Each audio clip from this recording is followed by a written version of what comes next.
Balcony camera placement outside the home should prioritize clear sight lines to entry points and floor space while minimizing blind spots and tamper risk. Start by selecting a compact weather-resistant camera with at least 2400 by 1200 resolution and night vision that mounts flush to a wall or soffit.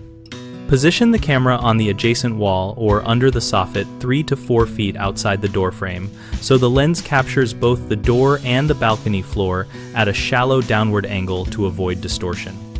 Aim the camera so it covers the full width of the balcony and at least 3 feet of the immediate perimeter outside the railing to catch anyone approaching from the side. Use a short focal length and check the field of view in daylight and low light to confirm no blind corners are created by planters or furniture.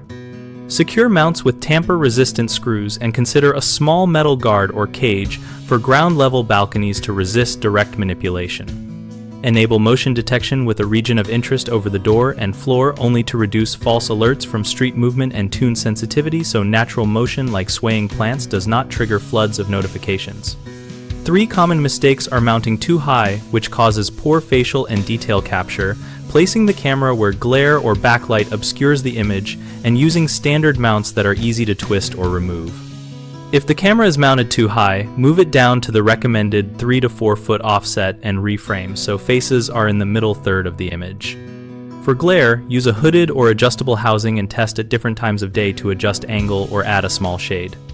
For tampering upgrade to security-grade mounts, use tamper-resistant hardware and consider running conduit or a surface mount cable to keep wiring out of easy reach. We run bighomeprojects.com to help homeowners find local contractors who can install cameras and strengthen balcony security, and we help contractors find project leads in their area. We also host a discussion community where users share installation tips and real-world experiences so we can learn from each other.